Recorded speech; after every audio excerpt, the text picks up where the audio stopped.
ओम नमः शिवाय दोस्तों, आज हम बात कर रहे हैं ग्रो के बारे में। ग्रो एक बहुत ही अच्छा ब्रोकरिंग प्लेटफॉर्म है, क्योंकि इसमें हम जैसे आप जानते हो, मेरा भी ग्रो में अकाउंट है। तो इसमें जो हम शेयर्स वगैरह खरीदते हैं तो इससे इसको ब्रोकरेज मिलता है। तो ये इसका 80% जो रिवेन्यू है वो इसी से ही आता है। अभी इसके रिजल्ट आए थे तो फ्राइडे को, तो फिर इसने जो रिवेन्यू है इसका कम हो गया, रिवेन्यू कम हो गया और मार्जिन बढ़ गए। मार्जिन बढ़ने से क्या होगा, भी इनका खर्चा कम हो गया और प्रॉफिट बढ़ गया। प्रॉफिट बढ़ने से इनका जो बॉटम लाइन नेट प्रॉफिट जो होता है, पैट प्रॉफिट आफ्टर टैक्स, वो भी बढ़ गया। अब इनसे पूछा गया अभी आपके रिवेन्यू को कम हो गए, तो इन्होंने बोला अभी जो सेबी ने मेजर्स लिए हैं, भी हम वीकली एक्सपायरी करेंगे, भी एक्सपायरी को लिमिटेड करेंगे। जो भी मेजर्स लिए हैं, पहले तो हर दिन एक्सपायरी हो रही थी, कभी किसी इंडेक्स की एक्सपायरी हो रही है, कभी किसी इंडेक्स की एक्सपायरी हो रही है।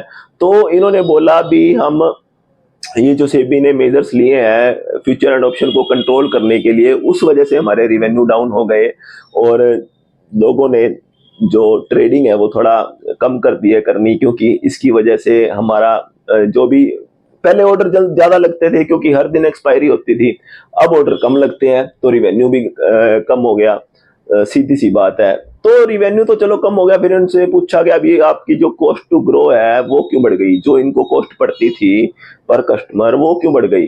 तो इन्होंने फिर ये बोला वही सेबी ने रेगुलेट किया हुआ है, भी जो पहले हमें रिबेट मिल जाती थी हाई वॉल्यूम्स दिखाकर, वो रिबेट बंद कर दी हमारी। तो रिबेट बंद करने से हमारा जो कॉस्ट टू है ग्रो पर कस्टमर वो बढ़ गया। उस वजह से, क्योंकि ये एक प्लेटफॉर्म बिजनेस है, सर्विस बेस्ड बिजनेस है, और इसमें क्या होता है, आपका रिवेन्यू बढ़ेगा, रिवेन्यू तो बढ़ जाएगा, आप पर जो कॉस्ट है ना वो फिक्स है आपकी। आपको कोई रॉ मटेरियल नहीं है भाई।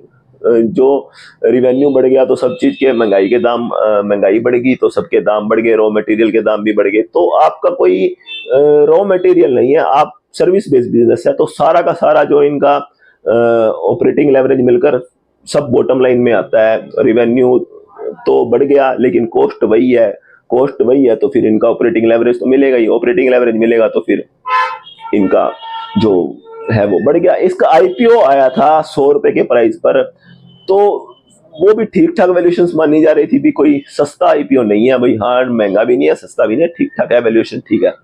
जब लिस्ट हुआ तो 113 रुपए पे लिस्ट हुआ, 113 से बढ़कर ये चला गया सीधा 190 के आसपास, 190 95 के आसपास। तो 190 95 इसके बाद इसने लोअर सर्किट लगाया, लोअर सर्किट लगाया